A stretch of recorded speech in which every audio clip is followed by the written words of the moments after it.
बोलो श्री प्राणनाथ प्यारे की जय। बोलो श्री सतगुरु महाराज की जय। पद्मावती पुरी धाम की जय। सर्व सुंदर साथी की जय। प्रथम लागू दो चरनी को, धनिये न छुड़ायो खिन। लाख तली लालिड़िया, मेरे जीव के यही जीवन। इन पांव तले पड़ी रहूं, धनी नजरी खोलो बातों। पलना वालों निरीखों नेत्रे, मेरे जीव के यही जीवन। मेरे जीव के यही जीवन। बोलो श्री प्राणनाथ प्यारे की जय। बोलो श्री सतगुरु महाराज की जय। संत साहिब जी, एक छोटा सा वाणी का कीर्तन मैं आपके सामने रखने जा रही हूँ। अंदर नाही निर्मल, फिर नहावे बाहिर। अंदर नाही निर्मल, फिर नहावे बाहिर। कर दिखाई कोट बेर तो है, ना मिले ओ करतार। अंदर नाही निर्मल, फिर नहावे बाहिर। अंदर नाही निर्मल, एहनस तू भेली रहे अपने पियू के संग। एहनस तू भेली रहे अपने पियू के संग। पीठ देती न पियू को, पीठ देती न पियू को, करे ऊपर के रंग। अंदर नाही निर्मल, फिर नहावे बाहिर। अंदर नाही निर्मल, जैसा बाहिर होत है जो होवे ऐसा दिल। जैसा बाहिर होत है जो होवे ऐसा दिल। अदखिन प्यू न्यारा नहीं, अदखिन प्यू न्यारा नहीं। माहे रहे हिलमेल, अंदर नाही निर्मल, फिर नहावे बाहिर। अंदर नाही निर्मल, तू आपे न्यारी होत है, पियू नहीं तुझसे दूर। तुम आपे न्यारी होत है, पियू नहीं तुझसे दूर। पर्दा तू ही करत है, पर्दा तू ही करत है। अंतर ना आड़े नूर, अंदर नाही निर्मल, फिर नहावे बाहिर। अंदर नाही निर्मल, फिर नहावे बाहेर, कर दिखाई कोट बेर तोहे, ना मिले ओ करतार, अंदर नाही निर्मल, अंदर नाही निर्मल। बोलो श्री प्राणनाथ प्यारे की जय, सतगुरु महाराज की। अब हम सुनेंगे श्रृंगार ग्रंथ से वाणी मंथन। नाम जी सुंदर साथ जी, प्रणाम जी।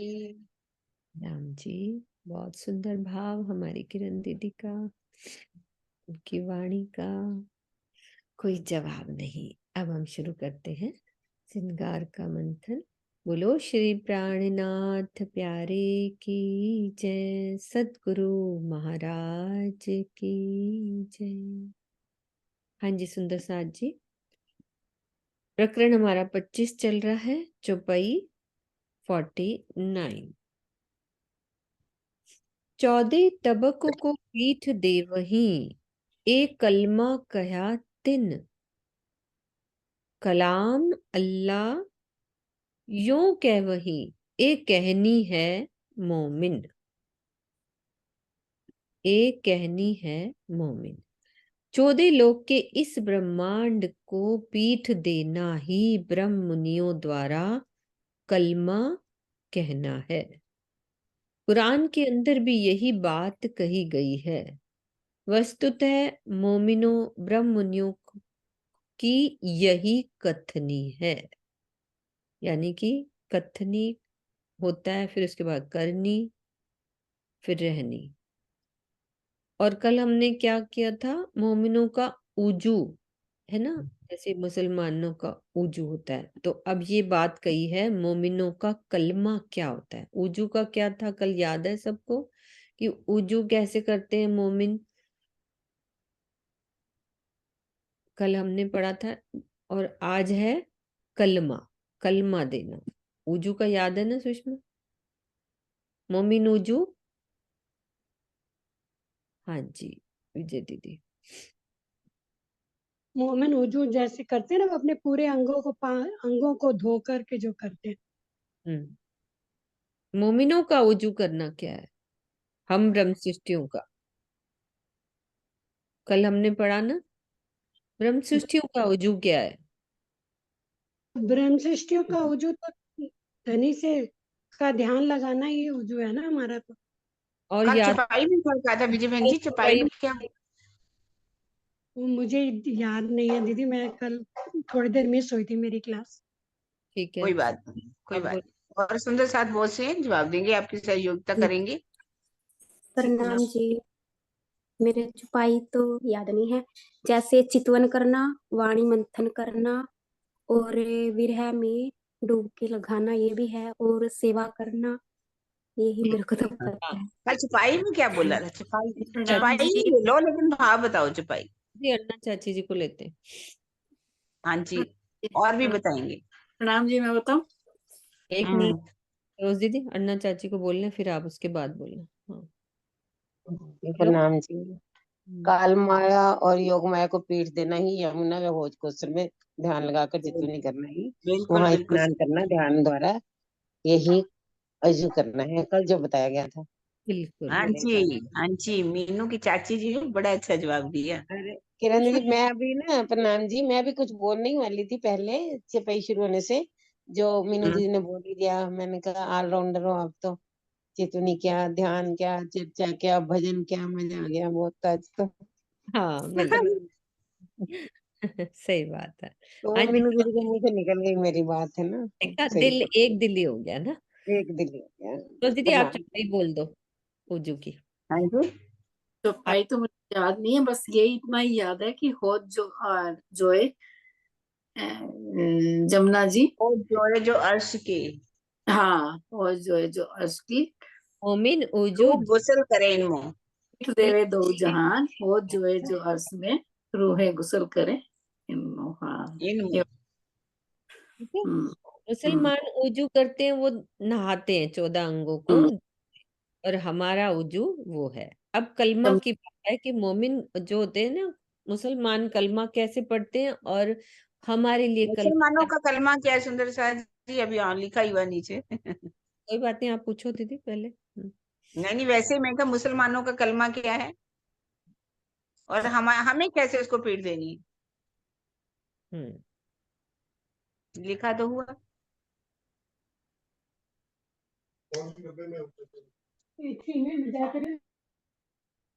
हाँ, मैं पढ़ लेती हूँ। शरीयत के कथा अनुसार ला इलाहा इल्लल्लाह मोहम्मद रसूल अल्लाह को स्वीकार करने वाला सच्चा मुसलमान कहलाता है।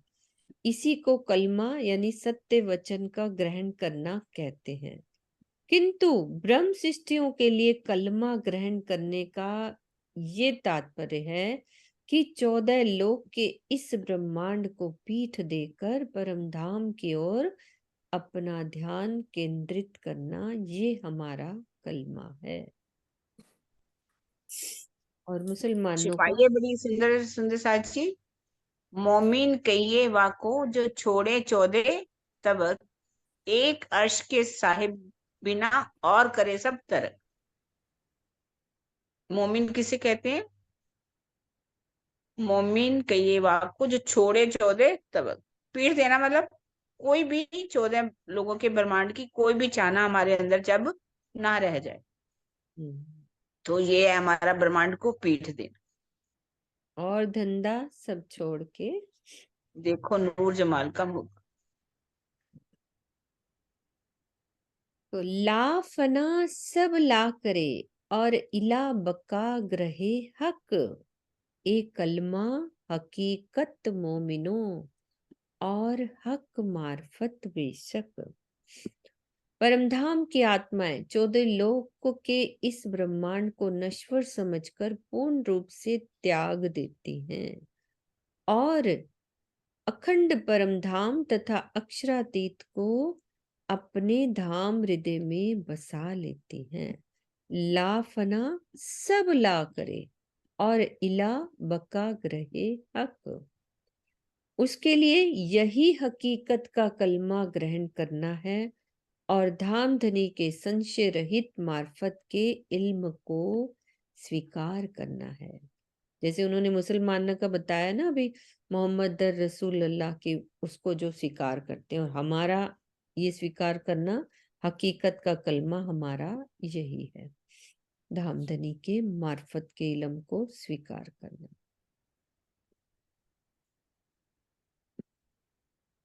श्री राज जी की पूर्ण पहचान करके उन पर निछावर होना ही उस मार्फत को ग्रहण करना है जिसमें नाम मात्र भी संशय नहीं होता है।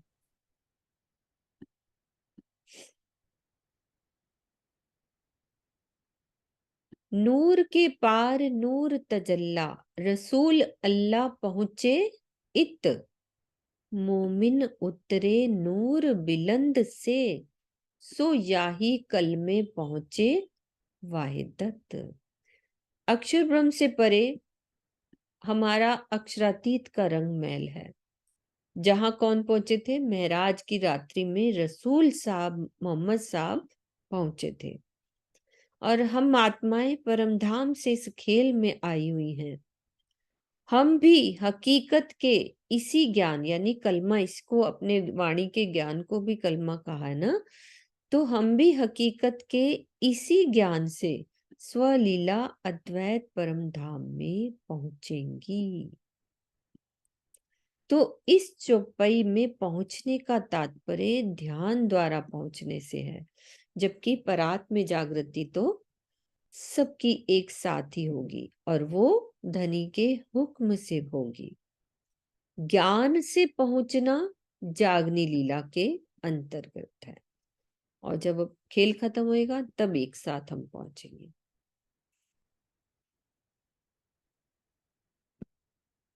जब हक बिना कछु ना देखे तब बूझ हुई कल में। सुंदर सा जी, एक एक चुपाई एक दूसरे से लिंक है, तो ध्यान इधर उधर नहीं होना चाहिए। जब हक बिना कछु ना देखे, तब बूझ हुई कलमे। जब यूं कलमा जानिया, तब बका होत तिन से।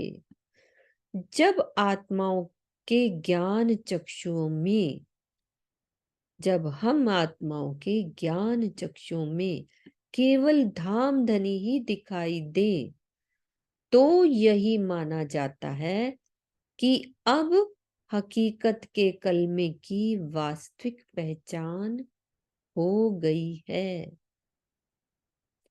जब इस प्रकार सत्य ज्ञान हकीकत के कलमे की पहचान हो जाती है, तब अखंड घर की उपलब्धि मान ली जाती है। जब यूं कलमा जानियो, तब बका होत तिन से। जब हमें धनी के बिना और कुछ ना दिखे, तब हम सोचें कि हमें वाणी की पहचान हो गई है। असल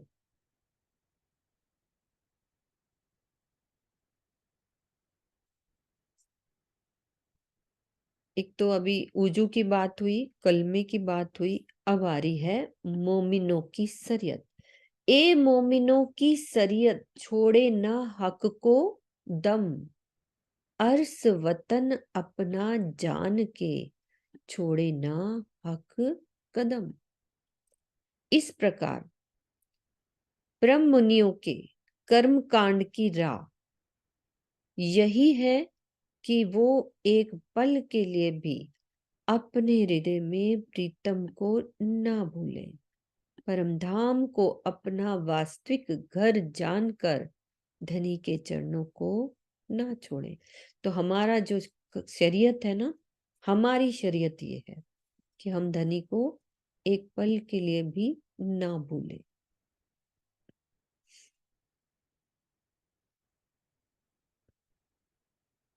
मोहम्मद ईसा इमाम, बैत बका निशान।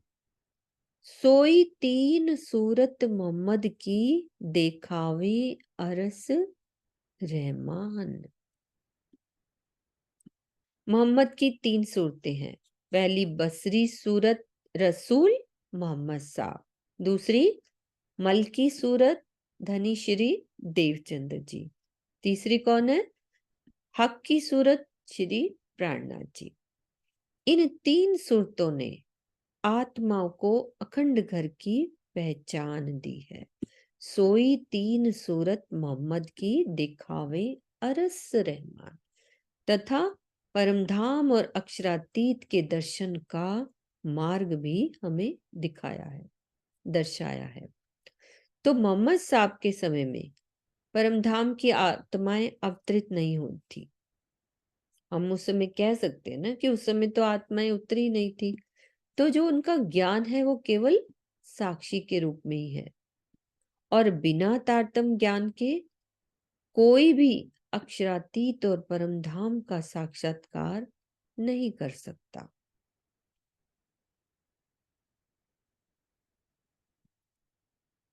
दुनी किबला करे पहाड़ को, और हक तरफों में नाहे।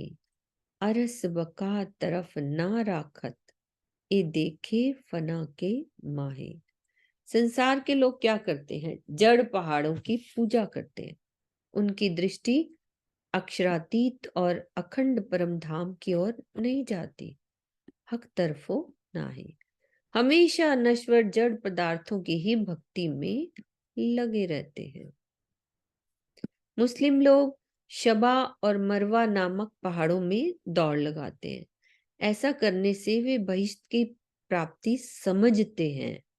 इसी प्रकार जो हिंदू लोग होते हैं वो चित्रकूट में स्थित उस कामद गिरी की परिक्रमा करते हैं जहां भगवान राम ने निवास किया था।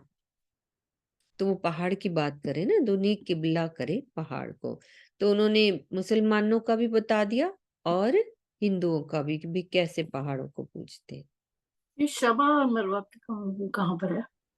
ये ऊपर का है ना जो शबा और मरवा नामक पहाड़ों में दौड़, कोई होते होंगे ना, पहाड़ का नाम है ये शबा और मरवा। आप गूगल में सर्च करो, जो एक पहाड़ है। पहली बार सुना है मैंने तो ये अपना शवार मरूर। अनिल भाई बताते हैं। अनिल भाई। प्रणाम जी दीदी, प्रणाम जी सुंदर सर जी। सर जो यहाँ कहा है सबा और मरवा, वो हम्म। दो पर्वत मक्का मदीने में है। अच्छा। ओके। और ये हिंदुओं के ये है चित्रकूट में। हिंदू का चित्रकूट में स्थित कामदगिरी की परिक्रमा करते हैं, हम्म। जहाँ भगवान राम ने निवास किया था। हम्म। तो चौपाई में आया ना कि पहाड़ को पूजते हैं, तो ये दोनों पहाड़ों का स्वामी जी ने क्लियर कर दिया। हम्म। ठीक है। हक के दिखाया किबला, बीच पाइये मोमिन के दिल। ऊपर तले न दाएं बाएं, सूरत हमेशा असल। और अक्षरातीत ने मात्र परम धाम को ही पूज्य स्थान बताया। भाई हमारा किबला क्या है? परम धाम को ही पूज्य स्थान बताया है। वह परम धाम ब्रह्मशिष्टियों के हृदय में विद्यमान है। इस संसार में परम धाम कोई दाएं बाएं ऊपर नीचे कहीं नहीं है। कहाँ पे है? वो ब्रह्मनियों के दिल में विराजमान है। उसी में धाम धनी की शोभा अखंड रूप से विराजमान होती है। मजाजी और हकीकी, दिल कहे भांत दोए। ए बेवरा हक की सूरत बिना, कर ना सके दूजा कोई। अब इस संसार में दिल की बात कर रहे हैं कि दो तरह के दिल होते हैं, एक झूठा दिल और एक सच्चा दिल। इसका वास्तविक जो निरूपण है वो श्री प्राणनाथ जी के अतिरिक्त अन्य कोई भी दूसरा नहीं कर सकता। कैसे? क्लियर कर रहे हैं कि संसार के जीवों के जो हृदय होते हैं उनमें क्या होता है? माया का वास होता है, इसलिए उनके हृदय को झूठा कह देते हैं। और इसके उलट जो ब्रह्म सृष्टियों का हृदय होता है वो अति निर्मल होता है, उनको हम सच्चा दिल कहते हैं। इनके अंदर श्री राज जी की शोभा विराजमान होती है। यहाँ ये ध्यान योग्य तथ्य है कि ब्रह्म सृष्टियों के दिल का तात्पर्य आत्मा के दिल से है, जीव के दिल दोनों से है। दोनों से ही है, आत्मा और जीव के दिल दोनों से है। आत्मा के संबंध से जीव भी क्या करता है? ज्ञान एवं प्रेम की राह अपनाकर निर्मल बन जाता है। दोनों का दिल, दोनों के दिल में धनी रहते हैं। हम ये ना सोचे कि जीव के दिल में नहीं रहते।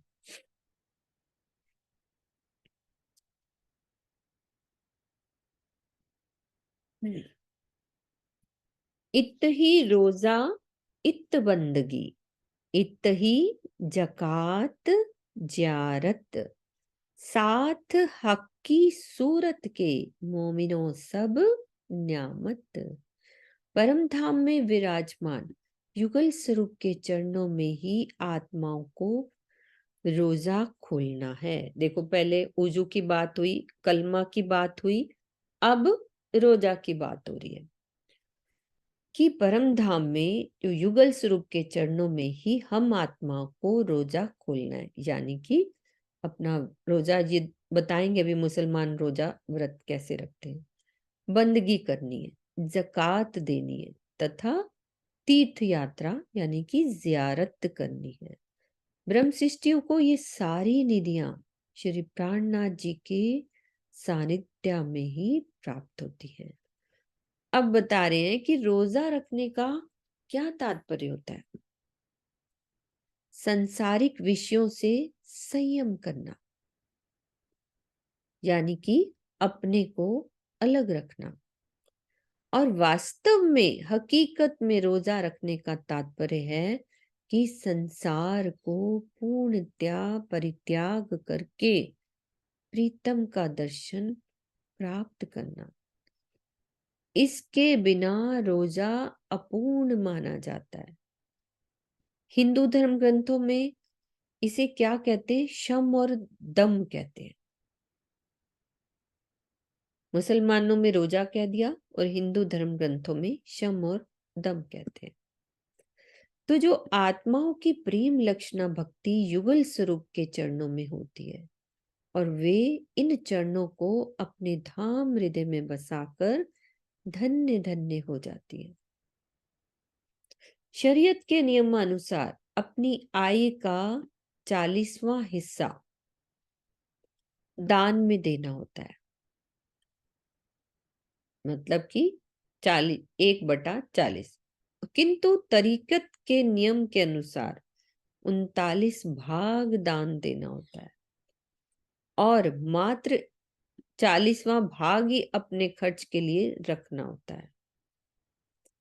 हकीकत की राह में तो अपना सर्वस्व समर्पण कर देना होता है।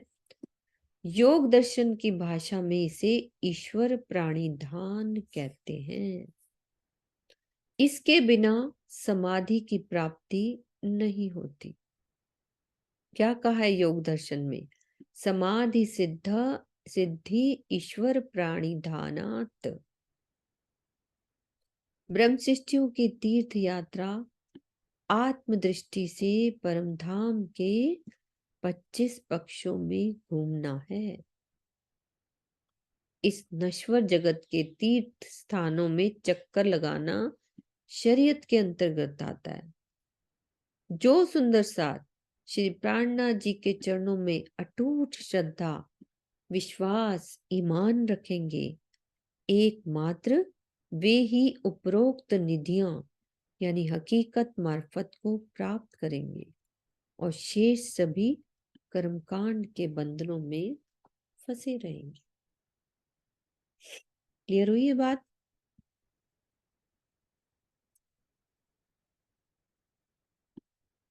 रोजा, ज़कात, ज़ियारत, ये 3 चीजें। इत ही रोजा, इत बंदगी, इत ही ज़कात, ज़ियारत। क्या क्लियर हुआ? रोजा किसको कहते हैं? बंदगी करना, रोजा रखना, धनी के चरणों में ही अपना ज़कात देनी है, धनी युगल स्वरूप के चरणों में ही अपना रोजा खोलना है। जैसे हम व्रत रखते हैं ना, व्रत खोलते हैं, तो धनी के चरणों में ही खोलना है। क्लियर हुई ना बात? लेकिन मुसलमानों ने तो इसका दूसरा अर्थ ही निकाला ना। वो तो दूसरा? 1 महीना पूरा कुछ नहीं, पानी भी नहीं पीते हैं। हाँ हाँ 1 महीना इनका होता है ना, जो रोजों के दिन होते हैं, हाँ, सवेरे खाते हैं और शाम को फिर रोजा खोलते हैं, ये जब संध्या के टाइम।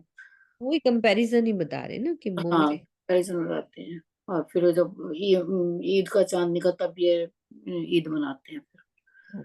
तो वो ये कह रहे हैं कि हकीकत में हम्म, रोजा रखना ये होता है कि ये हम होता है। खुद से रोजा रख लें, कि संसार की तरफ से व्रत रख लें, मतलब हाँ, संसार को पूर्णतः परित्याग करके महबूब का दर्शन कर लें। इसको हम धर्म ग्रंथों में शम और दम कहते हैं। और फिर उसके बाद बंदगी बोली है उन्होंने, है ना, इत ही बंदगी, इत बंदगी। सब चीज क्लियर करिए ना कि हम्म, आत्मा की बंदगी क्या है, युगल स्वरूप के चरणों में होती है और वो धन को अपने धाम हृदय में बसाकर धन्य धन्य हो जाती है ना। उसके बाद उन्होंने बोला कि शरीयत के अनुसार जो आय का 40वां भाग होता है ना, वो दान में, शरीयत के हिसाब से।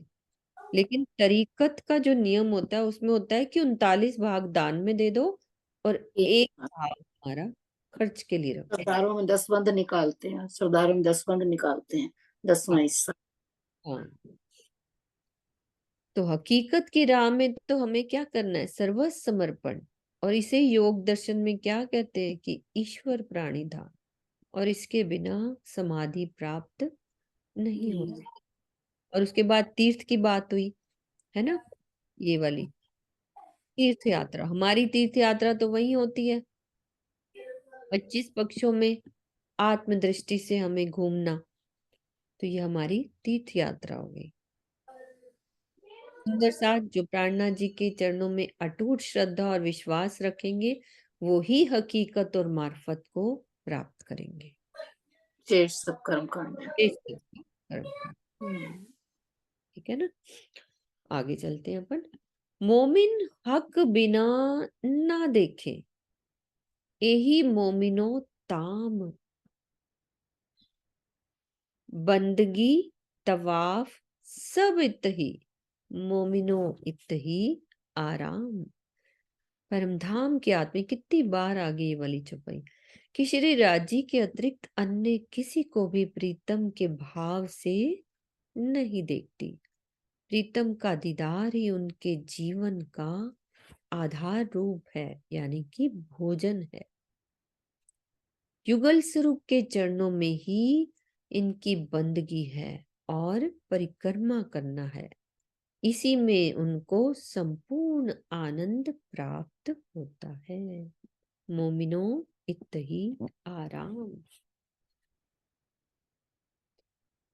खाना पीना सब इत ही मिलाप मजकूर। इत ही पूरन दोस्ती, इत बरसत हक का नूर। युगल स्वरूप के चरणों में ही ब्रह्म सृष्टियों का भोजन करना और जल पीना है। उनसे ही मिलन और वार्ता भी होती है। धनी से ही इनकी प्रेम भरी दोस्ती मित्रता है और इन आत्माओं पर श्री राज्य के नूर की वर्षा होती है। फिर समझा रहे हैं कि जो भोजन करना होता है वो प्रेम की बहिरंग लीला है, जिसमें दर्शन लीला प्रमुख है। हमारा भोजन करना दीदार से मतलब है, और जल पीना होता है वो आंतरिक लीला होती है। अच्छे से समझो कि जो भोजन करना होता है ना, जैसे बाहर का दीदार करना, जैसे मैं सामने बैठी हूँ आपके सामने कि बाहर से दर्शन हो रहे, ये भोजन करने का मीनिंग है, जिसमें दीदार प्रमुख है। और हम कहते हैं जल पीना, वो होता है कि आंतरिक लीला, जिसमें आशिक और माशूक एक दूसरे के दिल में प्रवेश कर जाते हैं और स्वयं का अस्तित्व भूल जाते हैं। तो ये हो गया पानी पीना। क्लियर हुई बात है ना? चितवनी में आत्मा अपने मूल तन परात्म का श्रृंगार सजकर प्रीतम का दीदार करती है। तो ये हो गया भोजन करना, और उनसे बातें भी करती है, लेकिन मार्फत की स्थिति में उसके अंदर ही डूब जाती है, फिर अपनी स्थिति खत्म हो जाती है।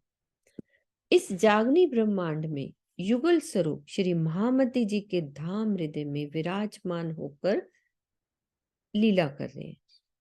यही कारण है कि सभी सुंदर साथ ने श्री प्राणनाथ जी को साक्षात अक्षरातीत मानकर ही 5 पद्मावतीपुरी धाम में उनकी सेवा की।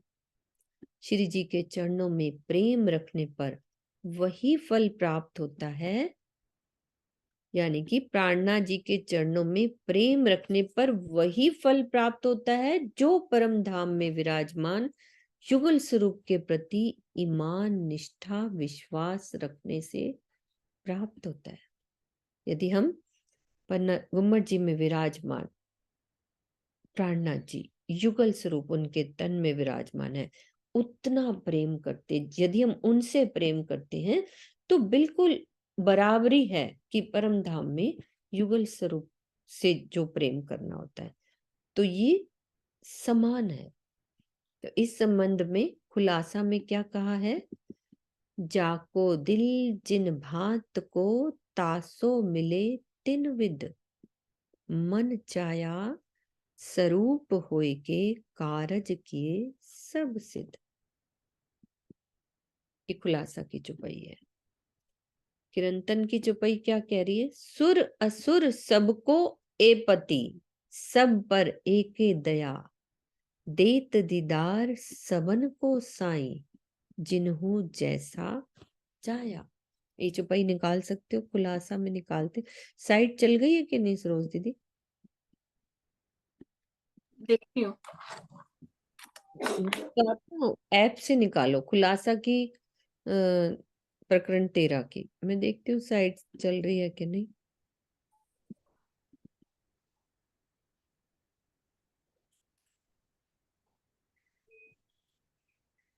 नहीं चल रही है। नहीं चल रही? हाँ, नहीं चल रही है। नहीं चल रही। अभी सब वहीं बैठे हैं, अभी आए भी नहीं ना वहां से वो। हाँ जी, वो नहीं, काम चल रहा था ना। नेपाल में, वो गुजरात में ही सब अभी। ठीक है, कोई बात नहीं, अपन पढ़ते आगे। समझ तो आ गई है कि धामधनी द्वारा आत्माओं को प्रेम, आनंद, सौंदर्य तथा परम सत्य मार्फत आदि का अनुभव करना ही नूर की वर्षा करवाना है। हाँ जी अनिल भैया, आप बताओ।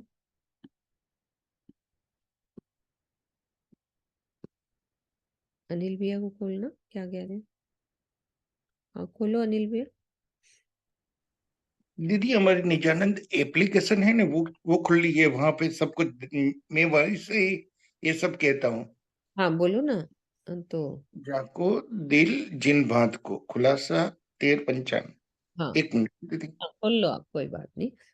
तो नूर की वर्षा का ये मतलब होता है कि धामधनी द्वारा आत्माओं को प्रेम, आनंद, सौंदर्य तथा मार्फत आदि का अनुभव कराना ही नूर की वर्षा कराना है। जो भाई में आया होगा ना ये प्रणाम जरूर। जी दीदी। हाँ जी भैया आ गया। इत बरसत हक का नूर। हाँ जी भैया बोलो। जी दीदी, वो चौपाई है 94 है। ओके। जाको दिल जिन भांत को, तांसो मिले तिन वेद, मन चाहा स्वरूप होय के, कारज किए सब सिद्ध। जिसके हृदय में जैसी भावना थी, उसे धामधनी उसी रूप में मिले। उसके भावों के अनुरूप ही प्रियतम अक्षरातीत ने स्वरूप धारण किया तथा उसकी संपूर्ण मनोकामनाओं को पूर्ण किया। भावार्थ, जब श्री प्राणनाथ जी बंगला जी में चर्चा करते थे, तो सुंदर साध को उनके भावों के अनुसार युगल स्वरूप श्री राज श्यामा जी, बाल मुकुंद, रास बिहारी, श्री कृष्ण जी, मोहम्मद सल्लल्लाहु अलैहि वसल्लम तथा सदगुरु धनी श्री देवचंद्र जी के रूप में दर्शन हुआ करते थे। सुंदर साध को आवेश लीला के समय यह सौभाग्य प्राप्त होता था, जिसमें वे अपनी भौतिक आंखों से ही प्रत्यक्ष दर्शन करते थे। प्रणाम जी। जी भैया, ये भी ले लो किरंतन की चुपई भी। 59 की सुर असुर, 59:7। सुर असुर सबको। हाँ जी राज दीदी आप भी खोलो। किरंतन किरंतन की है। सुर असुर सबों को ए पति, हाँ जी। सब पर एके दया, देत दीदार सबन को साईं जिनु जैसा चाया। श्री प्राणनाथ जी सभी हिंदुओं तथा मुसलमानों के प्रियतम अक्षरातीत हैं। उनकी कृपा सब पर समान रूप से होती है। उनको जो भी जिस रूप में चाहता है, उसे उसी रूप में दर्शन देते हैं। भावार्थ, विक्रमी संवत 1740 से 1751 तक की लीला में जो भी सुंदर साथ अपने भावों के अनुसार श्री जी को परम धाम के श्री राजश्यामा जी, ब्रजराज के श्री कृष्ण जी तथा अरब के मोहम्मद साहब एवं सतगुरु धनीश्री देवचंद्र जी के स्वरूप में मानता था, उसे उसी स्वरूप में दर्शन होता था।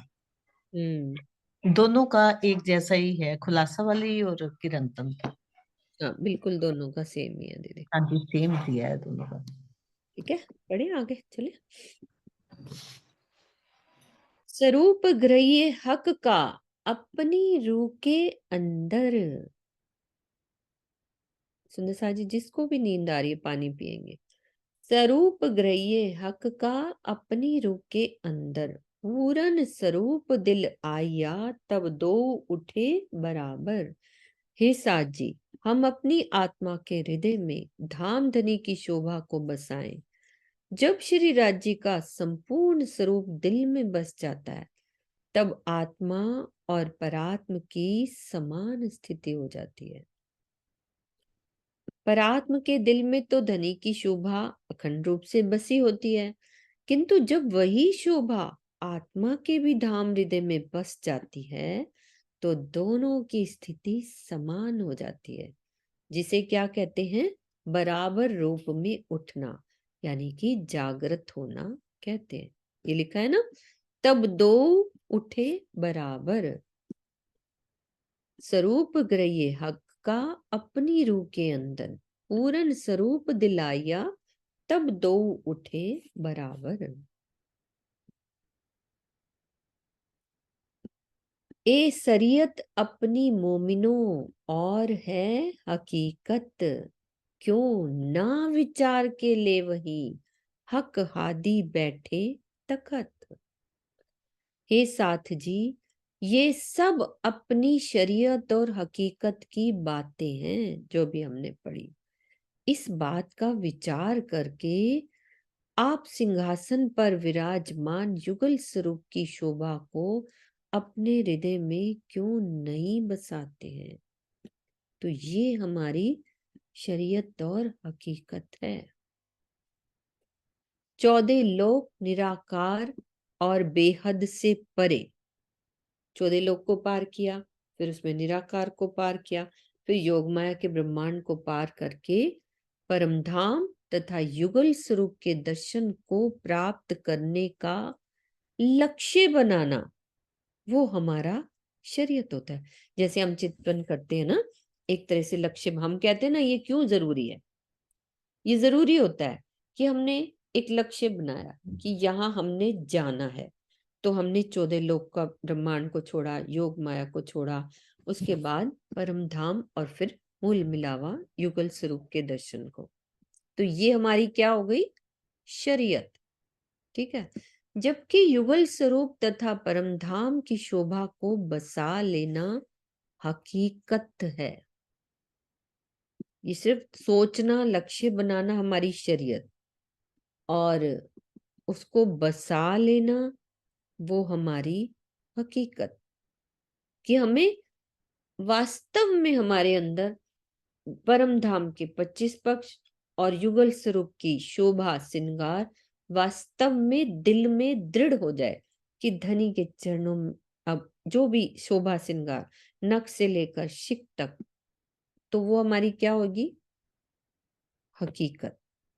और दुनिया वालों की शरीयत हम क्या होती है, उनकी हकीकत क्या होती है, वो अलग होती है। हमारी मोमिनों की यही शरीयत और हकीकत है।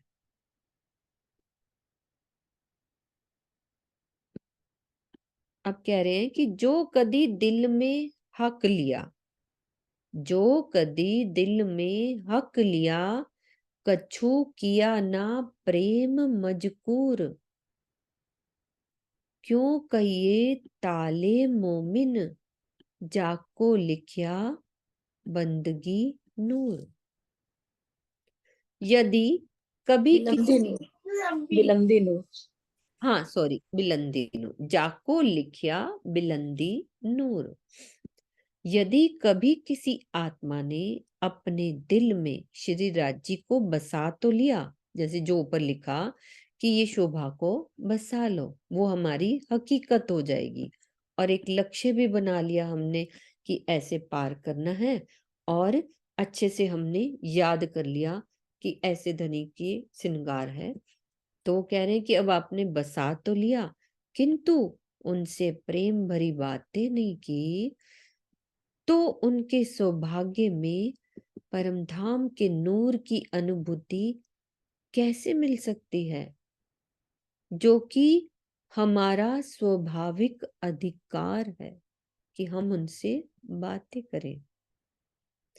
तो इस चौपाई में ये बात दर्शाई गई है कि केवल हमने रटना नहीं है, ज्ञान दृष्टि से धनी को दिल में बसाने से जागृति का लक्ष्य पूर्ण नहीं हो सकता।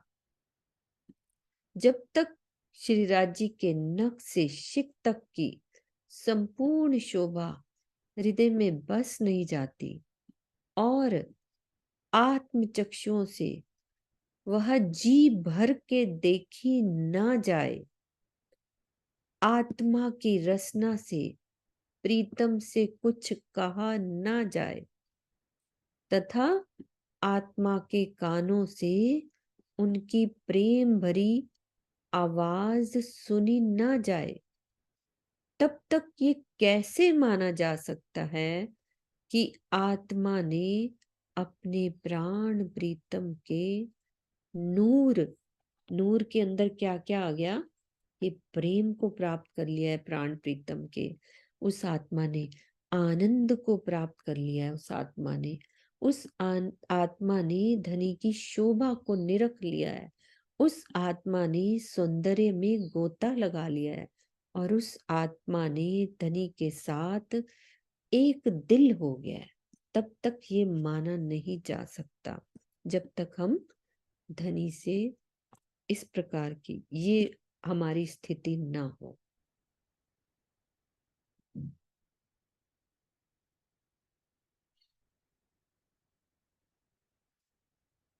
क्लियर हुई ना ये बात अच्छे से, कि खाली हमें वो याद नहीं करना।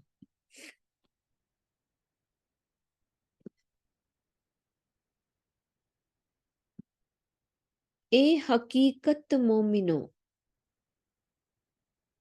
और ले न सके कोई, बेशक होए बातें करे, तो मजकूर हजूर होए।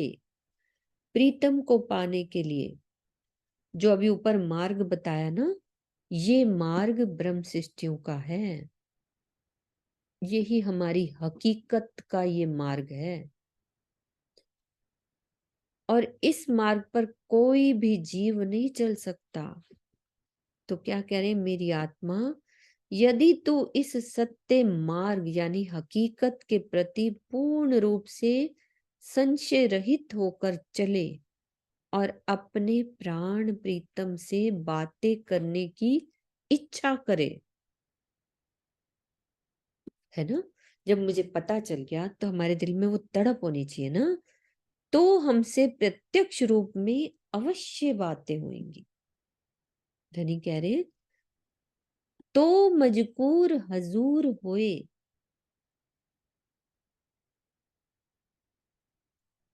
हम इच्छा तो रखे ना कि मुझे धनी से बात करनी, तो राजी कहते हैं मैं जरूर बात करूंगा यदि वो वाली तड़प हुई तो।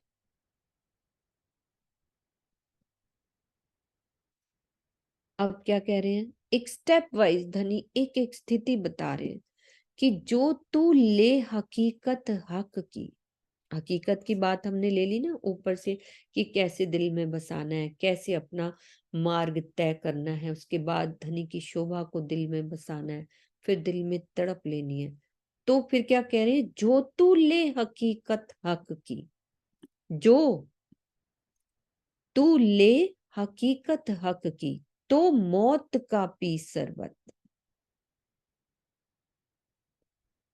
मुए पीछे हो मुकाबिल, तो कर मजकूर खिलवत। ऊपर भी मजकूर आया था ना, तो मजकूर हजूर होए, असल में बातें होंगी, तो कर मजकूर खिलवत। कैसे होएगा मजकूर, कि हे मेरी आत्मा, यदि तू राजश्यामा जी और परम धाम की यथार्थ शोभा को अपने हृदय में बसाना चाहती है, तो क्या करना पड़ेगा, उसके लिए हमें मौत का शरबत पीना पड़ेगा। वो क्या होता है मौत का शरबत, कि संसार से मर जाने के पश्चात ही तू अपने प्रीतम से मिलने के लिए योग्य हो पाएगी। मतलब हमारा पुतला बनेगा ही तब जब हम संसार की तरफ से मर जाएंगे। इसीलिए क्या कह रहे हैं, तू संसारिक दृष्टि से मर जा और अपनी आत्मिक दृष्टि से मूल मिलावे में पहुंचकर उनसे प्रेम भरी बातें कर। ऐसे नहीं सरकार कहते थे ये प्रकरण पढ़ो, पढ़ तो अब रहे हैं, वो तो चले गए, उनको गए हुए भी कितने साल हो गए।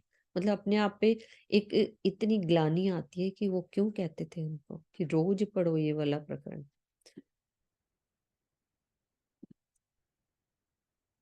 मौत का शरबत पीने का अर्थ क्या है?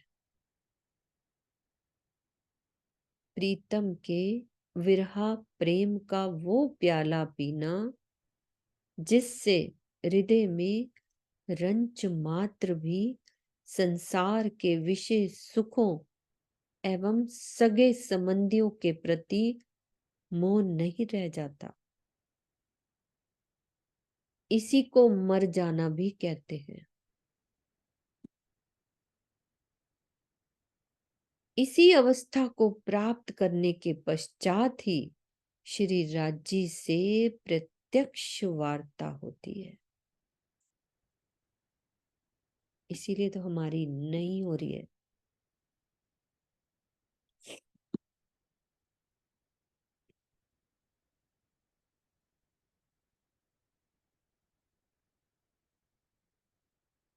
ऐसे नहीं लग गया कि सुन्न हो गया, ऐसे दिमाग में ना वो सुन्नाट हो गई है, हो रही है ना।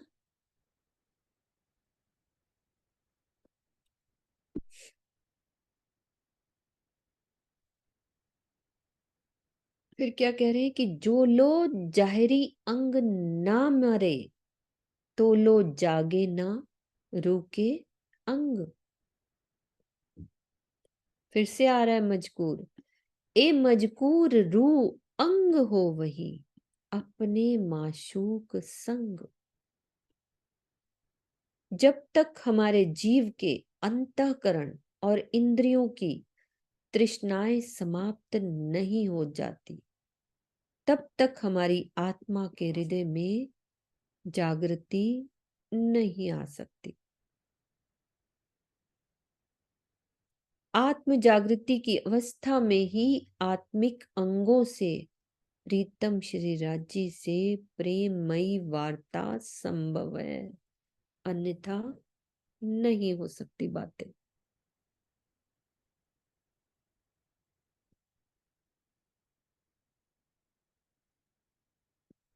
आत्मा जीव के ऊपर स्थित होकर ये माया का प्रपंच देख रही है। जब तक हमारा जीव विषय वासनाओं के जाल से मुक्त होकर प्रीतम की ओर नहीं देखता, तब तक आत्मा भी उसी की लीला को देखने में मगन रहा करती है। यही कारण है कि आत्म जागृति के लिए जीव के हृदय का निर्मल होना अनिवार्य है। जीव या आत्मा की लीला उनके अंतःकरण के द्वारा ही संपादित होती है। यही कारण है कि आत्मा के हृदय को इस चौपाई में रूह के अंग कहकर संबोधित किया गया है। रूह का अंग यानी कि आत्मा का दिल। तो लो जागे ना रूह के अंग, जो लो जाहिरी अंग ना मरे। इस जीव के जो गुण अंग इंद्रियां जब तक नहीं मरते, तब तक वो आत्मा के हृदय में उजागृति नहीं होती है। और ए मजकूर रूह अंग होवी अपने माशूक संग। जब वो छोड़ देगी तो रूह और राज्य का आपस में माशूक से मिलन हो जाए।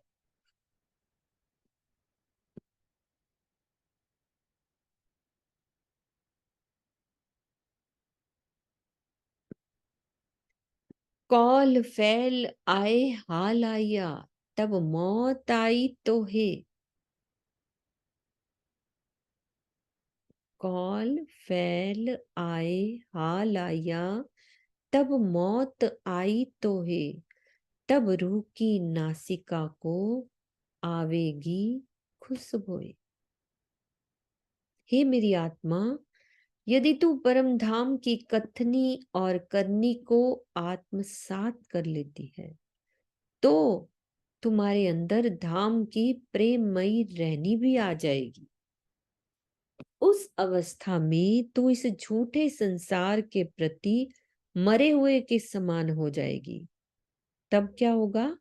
तुम्हारी नासिका को संपूर्ण परमधाम की सुगंधी आने लगेगी,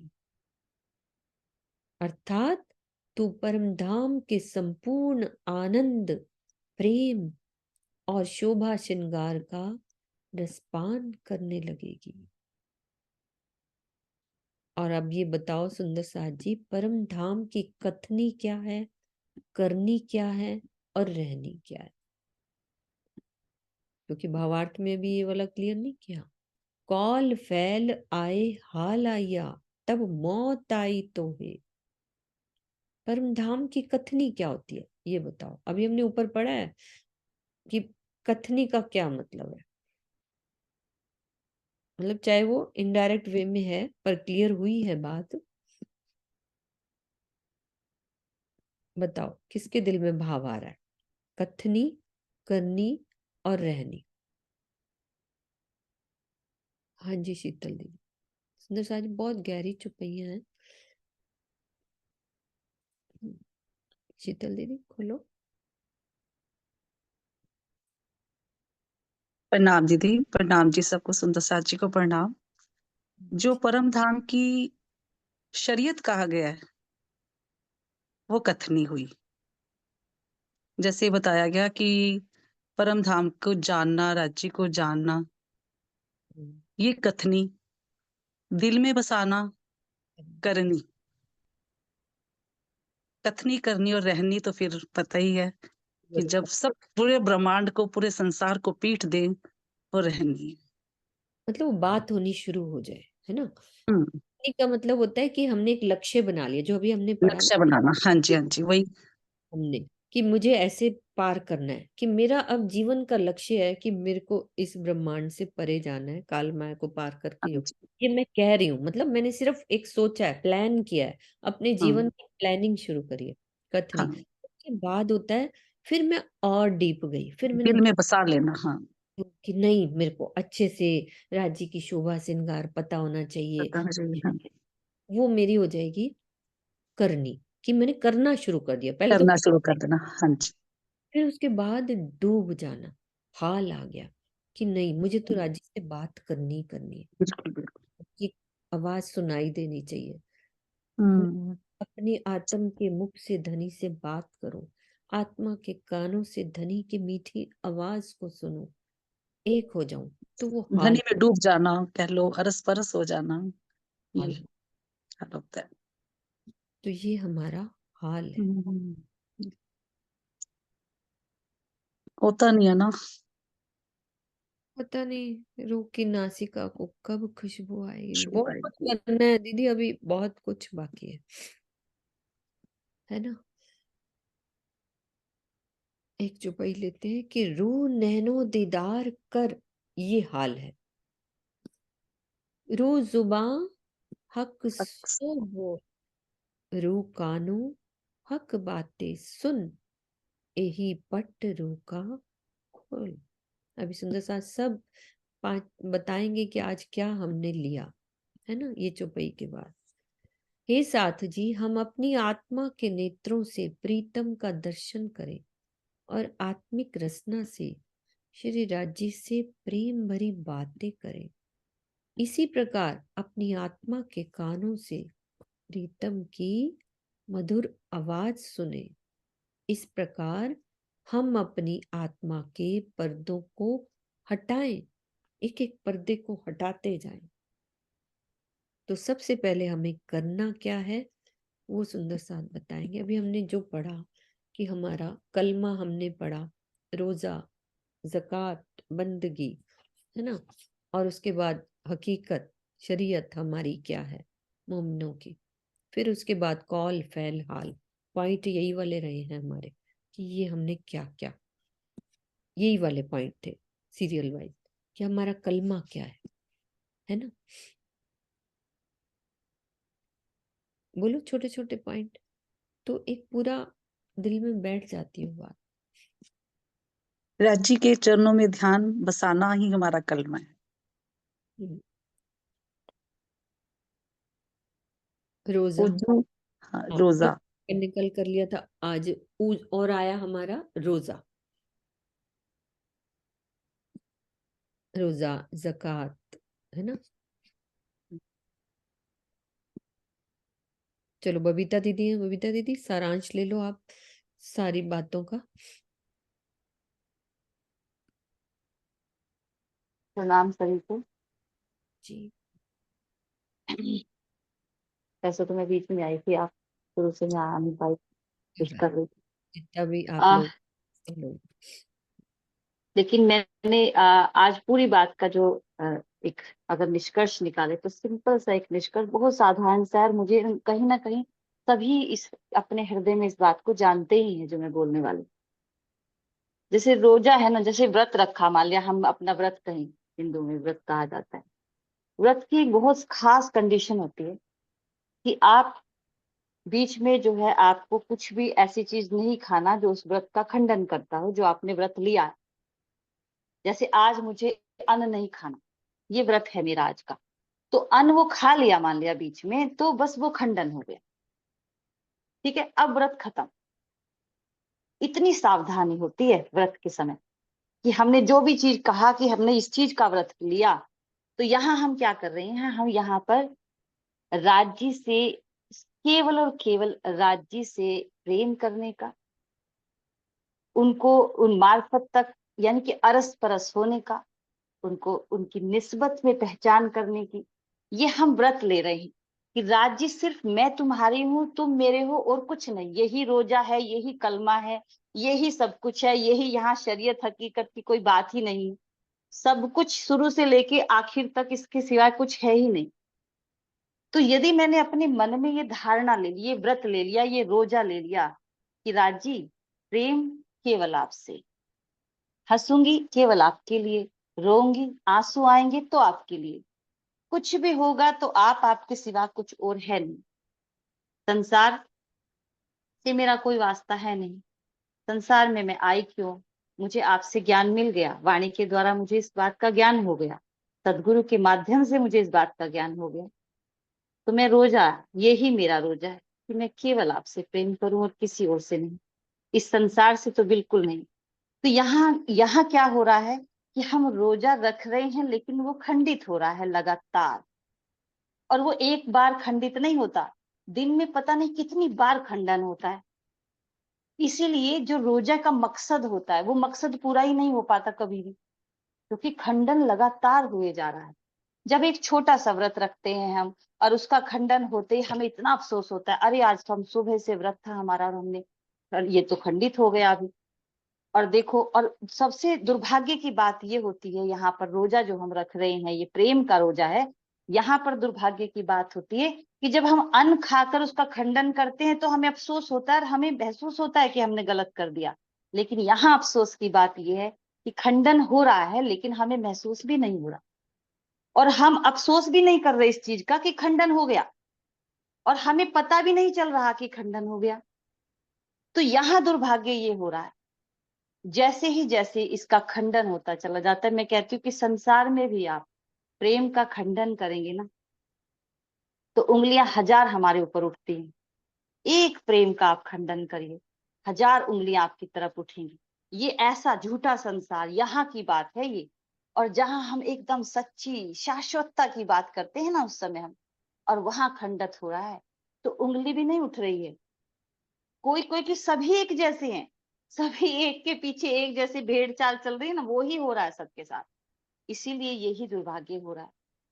हमेशा बस मैं एक ही बात कहती हूँ कि आज अभी बैठे हैं ना, अभी अगर आप ठान लीजिए अपने मन में, अगर सचमुच आप मानते हैं हम सब अपने आप को कि हम ब्रह्म सृष्टियां हैं, हम ब्रह्म आत्माएं हैं, और हम अपने प्रियतम की प्रियसी हैं, तो जैसा प्रेम हम यहाँ पर अपने प्रियतम को करते हैं, मैं कहती हूँ कि आप कुछ भी करिए, लगातार बस उनसे प्रेम बनाए रखिए, उसका खंडन होने से बचाते रहिए उसको, पूरा दिन ध्यान रखिए, टूट ना जाए, टूट ना जाए, कहीं खंडित ना हो जाए, टूट ना जाए, मेरा रोजा ना टूट जाए। और ये रोजा एक दिन का नहीं है, ये रोजा तब तक है जब तक कि राज्य से मिलन ना हो जाए, जब तक कि अपने प्रियतम से वो मार्फत की स्थिति नहीं आ जाए। जैसे मीनू जी कह रही थी कि ऐसे हो जाए कि मैं वो और वो मैं हो जाऊं, बिल्कुल, कि कृष्ण कृष्ण देखत देखत राधा कृष्ण हुई, और सारी सखियां कहवन लागी कि राधा कहाँ गई। तो ये मार्फत था। ऐसी जब तक स्थिति ना आ जाए तब तक मुझे नहीं लगता कुछ भी होने वाला नहीं है। कुछ भी वाणी हमें मार्गदर्शन दे रही है, बहुत अच्छी अच्छी बातें मैं आज सुन रही थी। मतलब इतना कमाल। मैं अभी अपनी बेटी के साथ बैठी सुन रही थी, तो मैं मीनू जी बोल रही थी, मैं अपनी बेटी के साथ बैठी यही कह रही थी, कितना अच्छा है ये, कैसा कैसा एक रस जैसे टप टप करके अमृत रस जैसे आत्मा में टपक रहा हो, ऐसे वाणी से ऐसे टपक रहा है ये इस समय। हम कैसे दुर्भाग्यशाली हैं। ये क्यों नहीं अंदर लीकेज कहाँ हो रही है, टपकता है, लीक होकर बाहर निकल जाता है, क्या हो रहा है ये हमारे साथ। मैं अभी यही बात कर रही थी, तो वही हो रहा है। तो लगातार 24 घंटे, यदि आप मीरा को देखें, बुद्ध जी को देखें, आप चैतन्य महाप्रभु को देखें, आप अपने गुरुदेव को देखें, किसी को भी देखिए, 24 घंटे उस प्रेम में बने रहे, जो बने रहने में जो सफल हुए, वो उस प्रियतम को पा गए। और जहां रोजा का खंडन होता रहा, हमारे जैसे वो तड़पते रह गए कि क्या हो रहा है, क्या हो रहा है, समझ क्यों नहीं आ रहा, जबकि समझ आ रहा है। सच बताऊं तो सबको समझ आ रहा है, जितने यहाँ बैठे हैं सबको पता है कि कहाँ गड़बड़ हो रही है। जब तक हम संसार की इच्छाओं, वासना इच्छाओं में प्रसन्न होते रहेंगे, खुश होते रहेंगे। मैं आज सुबह भी अपनी योग क्लास में बोल रही थी कि जब तक हम यहाँ की इच्छाएं जैसे ही पूरी होती है ना, एक मकान बनता है, हम जो है सारे मोहल्ले में मिठाइयां बांट देते, इतनी खुशी होती है। नई गाड़ी आती है तो हम पूरे मोहल्ले में लड्डू बांटते हैं, अरे हमारे यहाँ नई गाड़ी आई, पोता हुआ है, हम सबको बुलाएंगे, खुशियों ढोल बजवा देंगे पूरे। इतना आनंद में हो जाते हैं हम यहाँ की खुशियों में। बुराई नहीं है उसमें कुछ बंटवाने में, मैं ये नहीं कह रही कि मैं नहीं बंटवाना, बंटवाओ, खूब बंटवाओ। लेकिन जहां टूट रहा है कुछ संबंध, जहां कमजोर पड़ रहा है, जहां ऐसा लग रहा है कि छूट रहा है कुछ, वो भी तो हृदय में एक बार उसके लिए तो भावना उठनी चाहिए कि ये मेरे साथ क्या हो रहा है। इतना उत्साह मुझे जहां यहाँ पर मेरा ये गाड़ी आई, पोता पोती जो भी हुआ, जितना उत्साह इतना आनंद मुझे यहाँ रस जो मिल रहा है मुझे, वो रस मुझे वहां क्यों नहीं मिल रहा। ये अफसोस क्यों नहीं होता कभी भी। मैं कहती हूँ एक दिन बैठकर अगर किसी दिन गहराई से ये अफसोस हो गया और अश्रु ऐसे बहें कि रुके नहीं कि ये क्या हो गया, मैं क्यों इतना आनंद ले रही हूँ यहाँ पर, वो आनंद मुझे वहां क्यों नहीं मिल रहा जहां मिलना चाहिए, वो संबंध वहां क्यों गहरा नहीं रहा, यहाँ क्यों गहराता जा रहा है। जिस दिन ये आप अंतर महसूस करने लगे, डिस्टेंस बना ले इस चीज से और महसूस करें, समझ जाना आप बिल्कुल सही रास्ते पर चलना शुरू हो गए। आप अब रास्ता सामने है, बस पग आगे रखने की बारी है। जब तक वहां आनंद आ रहा है और यहाँ की याद भी नहीं आ रही है, कितनी बार ऐसा होता है, तो समझ लीजिए संबंध अभी इतना कच्चा हो रहा है कि हमें अफसोस होना चाहिए कि इस शाश्वत संबंध जो है कच्चेपन की तरफ जा रहा है और संसार का जो झूठा संबंध वो पक्का होता जा रहा है। तो ऐसा इसको हम सब समझते हैं, कहीं ना कहीं सब समझ रहे हैं। तो हमें 24 घंटे एक एक आध दिन की, मैं कहती हूँ मीरा को तो देखो आप, कि लोग कहें मीरा बावरी और सास कहे कुलनाशिनी, है ना। तो लोग मीरा ऐसी जो बावरी हो गई बिल्कुल कृष्ण के प्रेम में, और सब कहने लगे अरे ये तो कुल का नाश करने वाली है। सास भी कही, आज उस मीरा को जो है सब जानते हैं, उस सास को कोई नहीं जानता। आज मीरा की सब पूजा करते हैं और सास को कोई नहीं जानता जो कुल नाशनी बता रही थी। तो आप सोचिए जरा, यहाँ इसी तरह का नियम चलता है पूरा। तो लगातार हमें यही हमने आज सीखा है कि यदि हमें सचमुच रोजे में आना है तो हमें उसे खंडन से बचाना, 24 घंटे उनसे प्रेम करना है। जब भी प्रतिकूल परिस्थितियां आए अपने हृदय पर हाथ रखना है और कहना है ये परिस्थितियां, हे मेरे प्रिय, जब मेरा दृष्टि केवल और केवल आपके चरणों पर है तो मेरी दृष्टि और कहीं जा नहीं रही, मुझे और कुछ दिखाई नहीं देता। मेरे नैन केवल आपके नैनों से मिले हैं तो कहीं दृष्टि मेरी दूसरे नैनों की तरफ जाती ही नहीं। मैं क्या करूं, कितने भी दुख संसार के क्यों ना हो, लेकिन मेरी दृष्टि तो केवल और केवल मेरे हृदय में विराजमान मेरे प्रियतम के चरणों पर पड़ी हुई है। मुझे नहीं पता चलता यहाँ क्या दुख मुझे मिल रहा है, क्या सुख मिल रहा है मुझे। मैं ना सुख से बहुत आनंदित होती हूँ, ना दुख से बहुत परेशान होती हूँ, क्योंकि मेरा मेरा पूरा ध्यान आपके चरणों पर है, मेरा पूरा ध्यान आपके हृदय पर है जहाँ मेरा स्थान है। जब ये भाव में हम 24 घंटे रहेंगे तब जाकर समझिए आप, आज का जो हमने चैप्टर पढ़ा है वो कहीं जाकर हमें कुछ ऐसा मार्गदर्शन करेगा हमें, वरना तो नहीं करेगा। प्रेम प्रणाम। प्रणाम जी, बहुत अच्छे से सुंदर साथ जी पूरा निचोड़ बता दिया है ना बबीता दी ने। चौपाई सरोज दीदी दोहराइए। हम जी प्रणाम जी। रूह नैनो दीदार कर, रूह जुबा हक सो बोल, रूह कानो हक बातें सुन, एही पट रूह का खोल, एही पट रूह का खोल। बोलो श्री प्राणनाथ प्यारे की जय, बोलो श्री सतगुरु महाराज की जय, बोलो श्री पन्ना धाम की जय। समस्त सुंदर सा